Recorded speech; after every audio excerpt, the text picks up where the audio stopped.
وما ارسلناک الا رحمۃ للعالمین، اللہ نے آپ کو سارے جہانوں کے لیے رحمت بنا کر بھیجا۔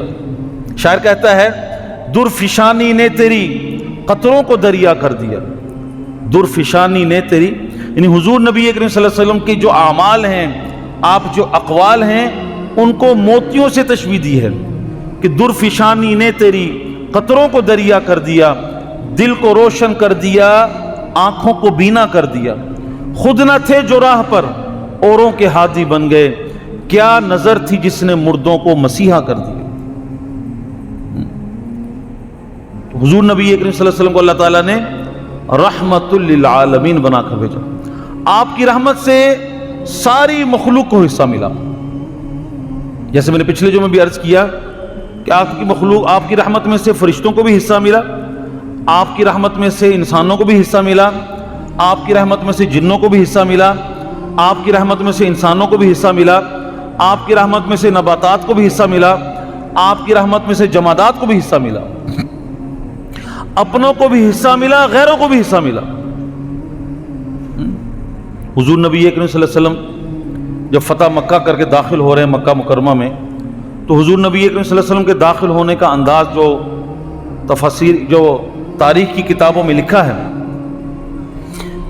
کہ حضور نبی کریم صلی اللہ علیہ وسلم اپنی سواری پر بیٹھے ہوئے ہیں اور سر اتنا جھکایا ہوا ہے کہ آپ کا سر کجاوے پر لگ رہا ہے، عاجزی کے ساتھ داخل ہو رہے ہیں، اور سب پتا تھا کس نے کیا کیا ظلم کیا میرے اوپر، ہر ایک کے بارے میں پتا تھا، اس نے یہ کیا، اس نے یہ کیا، اس نے یہ کیا، ہر ایک کے بارے میں پتا تھا، سب پتا تھا کون جو ہے وہ ہجو کرتا تھا، کون ظلم کرتا تھا، کس نے گھر سے نکالا، کس نے بلال پر ظلم کیا، کس نے خبیب پر ظلم کیا، سب پتا تھا۔ لیکن اعلان کیا کیا؟ لا تثریب علیکم اليوم، آج تمہیں کوئی پوچھ نہیں ہوگی، عام معافی کا اعلان۔ تو اپنوں کے لیے بھی رحمت اور غیروں کے لیے بھی رحمت۔ وما ارسلناک الا رحمۃ للعالمین۔ تو حضور نبی صلی اللہ علیہ وسلم بیت اللہ میں داخل ہوئے تو عثمان بن طلحہ کو بلایا۔ عثمان بن طلحہ وہ ہے جس کے پاس، جن کے خاندان والوں کے پاس آج تک بیت اللہ کی چابی ہیں، آج تک۔ حضور نبی صلی اللہ علیہ وسلم نے عثمان بن طلحہ کو بلایا، جاؤ اس کو لے کر آؤ۔ صحابہ اس کو لے کر آئے اور اس سے بیت اللہ کی چابیاں لیں اور بیت اللہ کا دروازہ کھولا، وہاں نماز پڑھی، نماز پڑھنے کے بعد باہر آئے، پھر کہنے لگے عثمان تمہیں یاد ہے جب میں ہجرت کرنے لگا تھا تو میں نے تمہیں کہا تھا مجھے کچھ دیر کے لیے بیت اللہ کے اندر اپنے رب کی عبادت کرنے دو، تو تم نے انکار کر دیا تھا۔ تو میں نے تمہیں کہا تھا کہ ایک دن وہ ہوگا جس جگہ تم کھڑے ہو اس جگہ میں کھڑا ہوں گا، اور جس جگہ میں کھڑا ہوں اس جگہ تم کھڑے ہوگے۔ آج وہ دن آ گیا ہے، لیکن میں تمہارے ساتھ وہ نہیں کروں گا جو تم نے میرے ساتھ کیا۔ چابیاں اس کو واپس کی اور کہا یہ چابیاں قیامت تک تمہارے خاندان کے لوگوں میں رہیں گی۔ وما ارسلناک الا رحمۃ للعالمین۔ اللہ تعالیٰ نے حضور نبی کریم صلی اللہ علیہ وسلم کو سارے جہانوں کے لیے رحمت بنا کر بھیجا۔ تو حضور نبی کریم صلی اللہ علیہ وسلم کو رحمت للعالمین سے انسانوں میں سے، جیسے میں نے عرض کیا تھا، ماں کو بھی حصہ ملا، باپ کو بھی حصہ ملا، بیٹی کو بھی حصہ ملا، بھائی کو بھی حصہ ملا، اسی طرح مزدور کو بھی حصہ ملا۔ فرمایا کہ مزدور کو اس کی مزدوری اس کا پسینہ خشک ہونے سے پہلے دے دو۔ فرمایا کہ یہ جو غلام ہیں، یہ باندیاں ہیں، یہ جو ملازم ہیں، یہ تمہارے کوئی زر خرید نہیں ہیں، یہ تمہارے بھائی ہیں۔ جو تم کھاؤ وہ ان کو کھلاؤ، جو تم پہنو وہ ان کو پہناؤ۔ حضور نبی کریم صلی اللہ علیہ وسلم کی رحمت للعالمین سے علماء کو بھی حصہ ملا۔ فرمایا العلماء ورثۃ الانبیاء، علماء کیا ہیں؟ وہ انبیاء کے وارث ہیں۔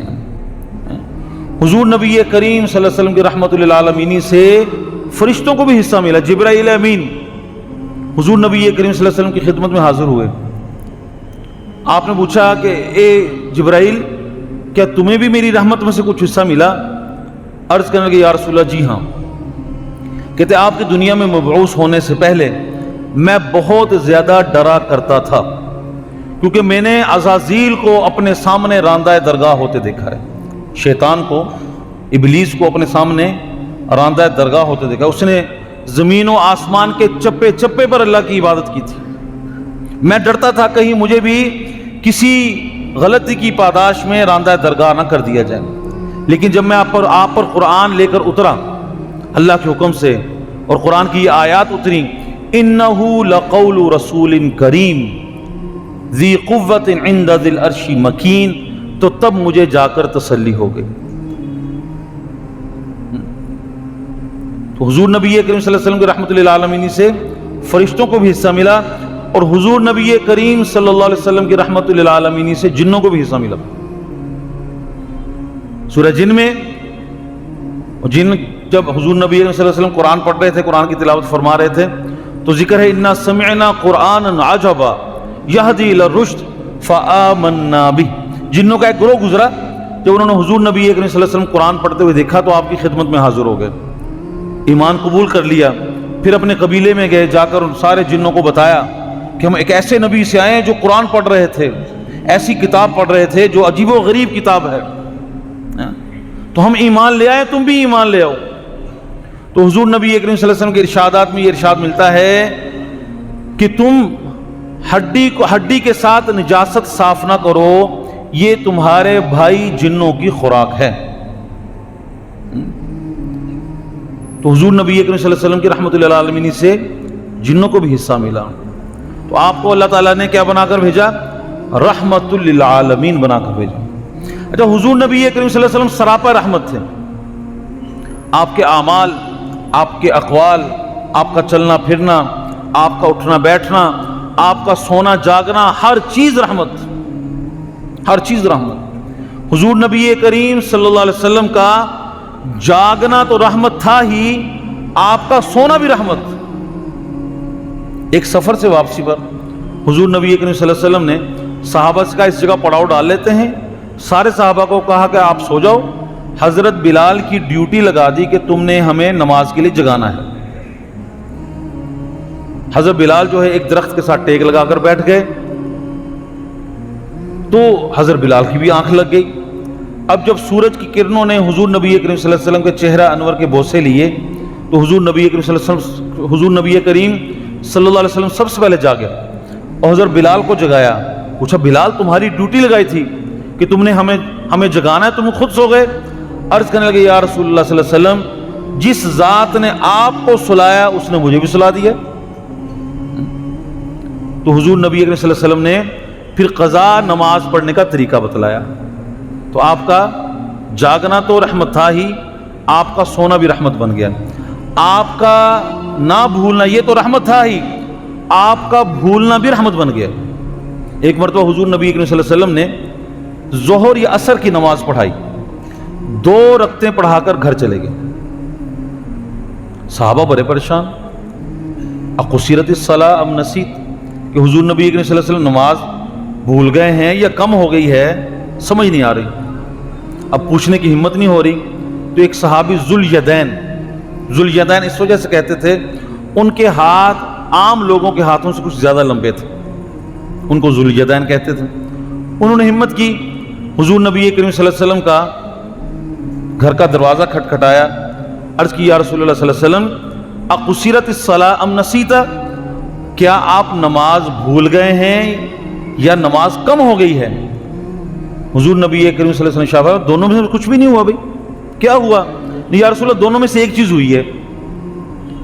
حضور نبی اتنے میں مسجد میں تشریف لے، ہاں بھی ذوالیدین کیا کہتا ہے؟ تو صحابی یا رسول اللہ یہ صحیح کہتا ہے۔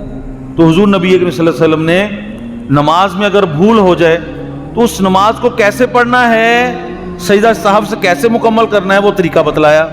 تو حضور نبی کریم صلی اللہ علیہ وسلم کا بھولنا بھی ہمارے لیے کیا بن گیا؟ رحمت بن گیا۔ وما ارسلناک الا رحمت للعالمین، اللہ تعالیٰ نے آپ کو رحمت للعالمین بنا کر بھیجا۔ پھر حضور نبی کریم صلی اللہ علیہ وسلم کی رحمت میں سے ساری مخلوقات کو حصہ ملا۔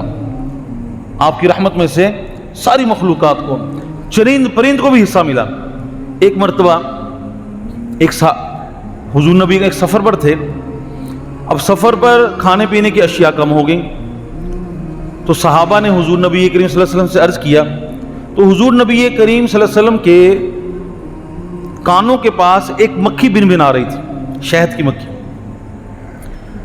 تو حضور نبی کریم صلی اللہ علیہ وسلم سے صحابہ نے عرض کی, یا رسول اللہ یہ مکھی آپ کے کانوں کے گرد بنبنا رہی ہے, کیا وجہ ہے؟ تو حضور نبی کریم صلی اللہ علیہ وسلم نے شاہ فرمایا, یہ مکھی مجھے آ کر کہہ رہی ہے پہاڑوں پر شہد کے چھتے لگے ہوئے ہیں, اپنے صحابہ میں سے کسی کو بھیجیں وہ جا کر شہد نکال لیں. تو حضور نبی کریم صلی اللہ علیہ وسلم نے غالباً حضرت علی کو یا کسی اور صحابی کو اس مکھی کے ساتھ بھیجا, جاؤ وہاں سے جا کر شہد نکال لو. وہ شہد لے آئے. پھر وہ مکھی حضور نبی کریم صلی اللہ علیہ وسلم پھر کانوں کے پاس بنا رہی. صحابہ نے پھر پوچھا, یا رسول اللہ اب یہ کیا کہہ رہی ہے؟ تو حضور نبی کریم صلی اللہ علیہ وسلم نے فرمایا, یہ مکھی کہہ رہی ہے میں نے اس سے پوچھا کہ تمہارا شہد میٹھا کیسے ہوتا ہے؟ وہ کہنے لگی ہماری ایک ملکہ مکھی ہوتی ہے, جب کوئی مکھی لے کر آتی ہے شہد, پھلوں کا رس چوس کر لاتی ہے, تو ہم اس شہد کو پہلے وہ چیک کرتی ہے, اگر میٹھا ہو تو ٹھیک, اگر کڑوا ہو تو اس کو کہتے ہیں درود شریف پڑھو, تو ہم آپ پر درود پڑھتے ہیں, وہ شہد میٹھا ہو جاتا ہے. تو حضور نبی کریم صلی اللہ علیہ وسلم کو اللہ تعالیٰ نے کیا بنا کر بھیجا؟ رحمت للعالمین بنا کر بھیجا, آپ سارے جہانوں کے لیے رحمت. پھر اس اعتبار سے بھی رحمت, پہلے امتوں کے لیے احکامات اور تھے, اس امت کے لیے احکامات اور ہیں. پہلی امتیں گناہ کرتی تھیں, فوراً ان پر عذاب آ جاتا تھا, حتیٰ کہ آدم علیہ السلام سے بھول ہوئی تو کیا ہوا؟ جنت سے نکال دیا گیا. اور ہم سے کتنے گناہ ہوتے ہیں, بھول نہیں, ہم سے کتنے جان بوجھ کر گناہ ہوتے ہیں, تو ہمیں اللہ تعالیٰ کیا کرتے ہیں؟ ہمارے اوپر عذاب تو نہیں آ رہا نا جی. تو میرے بھائی حضور نبی کریم صلی اللہ علیہ وسلم کی رحمت للعالمین کی وجہ سے امت محمدیہ اگر گناہ بھی کر لے اور گناہ کر کے توبہ کر لے, اللہ گناہ کو معاف فرما دیتا ہے. پہلی امتوں کے ساتھ معاملہ یہ تھا, رات کو چھپ کر گناہ کرتے تھے, صبح دروازے پر لکھا ہوتا تھا اس نے رات کو یہ گناہ کیا. اندازہ کریں آپ کتنی ذلت کا سامنا ہے.